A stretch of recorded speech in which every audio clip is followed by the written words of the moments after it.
Shifting gears is one of the more difficult skills you will learn as you work toward becoming a professional driver. Mastering this skill takes coordination, patience, and practice. This course will address the knowledge and skills needed to shift safely and efficiently. Correct shifting technique is important. It allows you to maintain control of the vehicle and operate the vehicle efficiently. The number of gears, the operating revolutions per minute or RPM range, and the maximum speed of each gear can vary based on the type of transmission being operated. Most tractor-trailers have anywhere from 7 to 18 gears. Each gear provides the proper amount of engine power to the wheels at a specific speed, allowing the vehicle to get up to speed. Generally, shifting is done when the engine reaches about 1200 to 1800 RPMs, depending on the gear and engine. This table is a general guideline as to what gear you need to be in for the speed you are traveling when using a 9 or 10-speed transmission. The accelerator controls the flow of fuel to the engine. That, in turn, determines the speed or RPMs of the engine in any one gear. The shift lever controls what gear the transmission is in. The gear selected determines the amount of power supplied by the engine, which then transfers into road speed. A low gear provides a great deal of power with little road speed. Lower gears supply the power needed to build up momentum. A high gear provides less power but much more road speed. Higher gears allow the vehicle to obtain and maintain higher road speeds once momentum is developed. The clutch transfers power from the engine to the transmission. Put simply, it allows you to shift gears. When the clutch pedal is depressed, pressed down, it disengages the transmission from the engine, and gears may be safely shifted. When the clutch pedal is fully released, the transmission and engine are engaged, and gears generally can't be safely shifted. Successful shifting takes coordination and precise timing. Improper timing or a lack of coordination can cause over-revving of the engine and gear grinding. In addition to causing damage to the vehicle's components, improper shifting can cause problems in controlling the vehicle. The speedometer, tachometer, and governor are all necessary tools when it comes to safe shifting. The speedometer displays the speed of a vehicle in miles per hour, or mph, and/or kilometers per hour.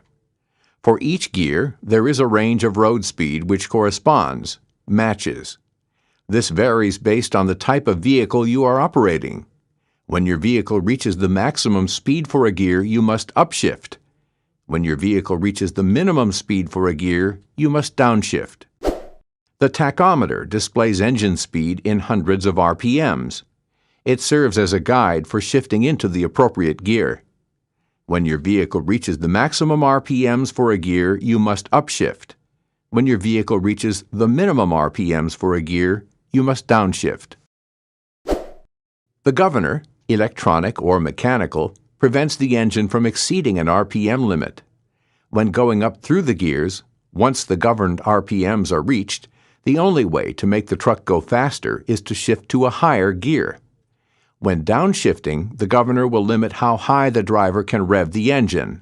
This in turn determines when the transmission can be downshifted. Most heavy vehicles with manual transmissions require double clutching and RPM matching to change gears.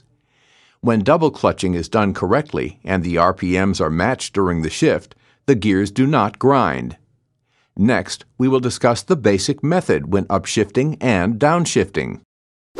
As mentioned earlier, low gears provide a great deal of power. This power is needed to get a stopped vehicle moving. Select the highest gear possible that will allow the vehicle to move without slipping the clutch or lugging the engine. As vehicle speed increases, upshift to a higher gear to gain additional speed. The purpose of upshifting is to allow a vehicle to increase speed. Higher gears also keep RPMs low, and fuel mileage may increase with lower RPMs. Downshifting aids in slowing a vehicle. It acts as a braking force. Downshifting can also provide more power to the vehicle when needed. However, never downshift earlier than necessary. Early downshifting may make it impossible to get into the next lower gear, as the governor will not let the engine rev high enough to complete the shift. To successfully downshift, follow these steps. 1. Check the tachometer and determine the target RPMs needed to complete the downshift. 2. Release the accelerator, depress the clutch, and shift to neutral at the same time. 3. Release the clutch. 4. Press the accelerator, increasing engine speed to reach the RPM required for the lower gear, normally 400 to 500 RPMs higher than the RPMs we're at in the higher gear. 5. Depress the clutch again and shift to the lower gear at the same time. And 6. Release the clutch and press the accelerator. It is important to maintain correct engine speed when either upshifting or downshifting. Consult the vehicle's owner's manual for the specific RPM change required to upshift and downshift. One rule, in absence of manufacturer's recommendations, is when changing gears, change the RPM by about 500 RPM. When should you shift?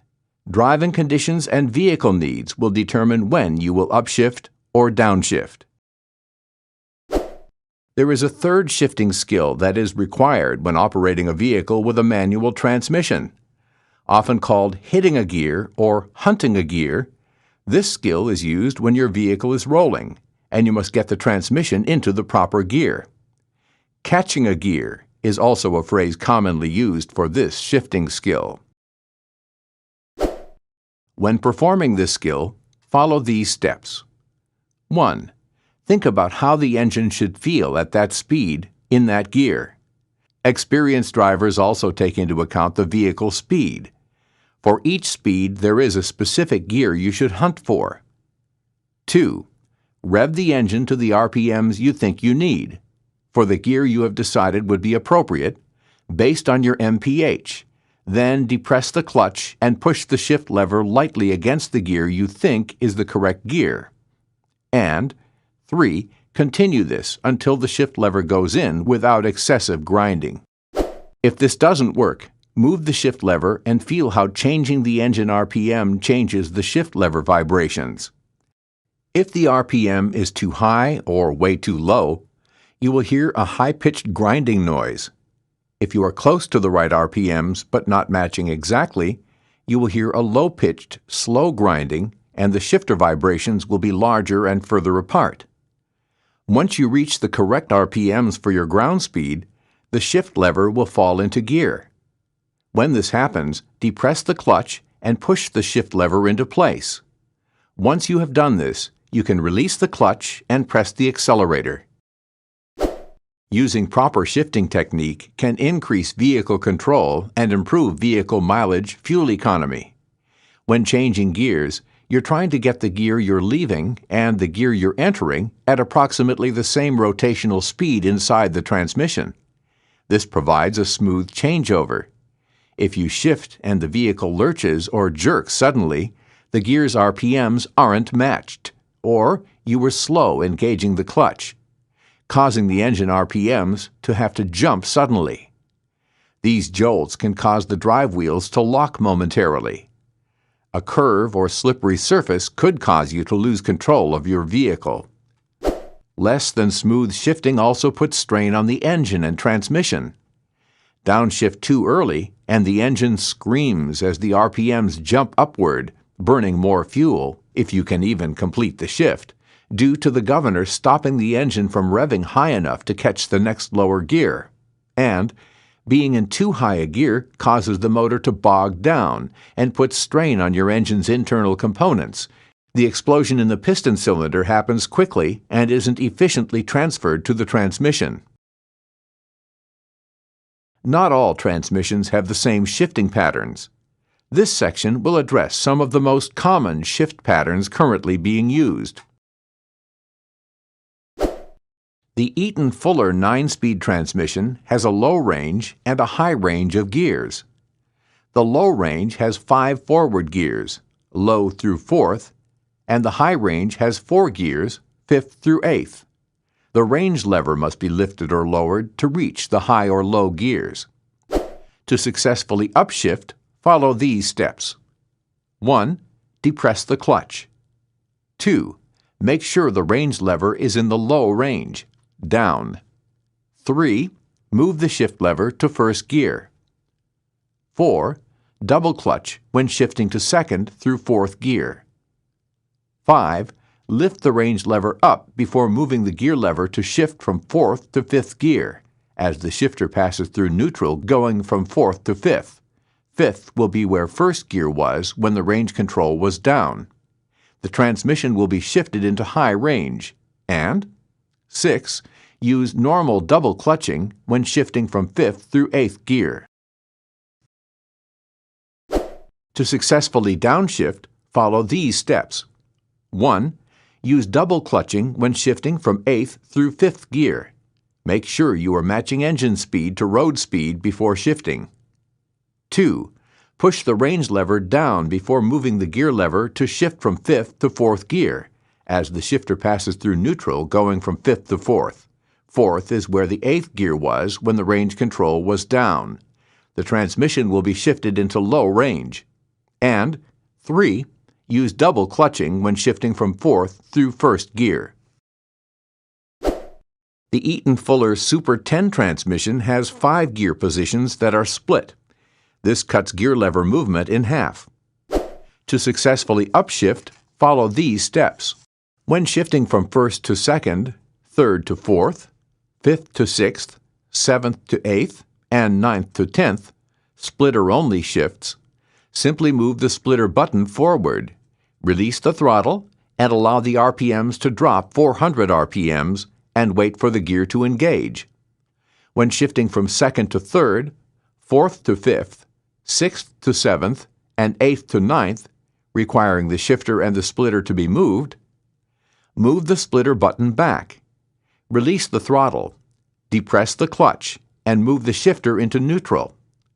Release the clutch, and, once the RPMs have fallen 400 RPMs, press the clutch and put the shifter into the next higher gear, and re-engage the clutch while gently pressing the throttle. As the shifter moves through neutral, the splitter will shift from high to low. To successfully downshift, follow these steps. Splitter-only downshifts. Move the splitter button back. Take your foot off the accelerator. Wait for the gear to disengage. Then gently accelerate the engine 400 RPMs to complete the downshift. Downshifts where the shifter and splitter must be moved. Move the splitter button forward. Release the throttle. Depress the clutch, and move the shifter into neutral. Release the clutch. Raise the engine speed 400 RPMs, and press the clutch and put the shifter into the lower higher gear and re-engage the clutch while gently pressing the throttle. As the shifter moves through neutral, the splitter will shift from low to high. The Rockwell 10-speed transmission system has a low, 1st through 5th gear, and high, 6th through 10th gear range of gears.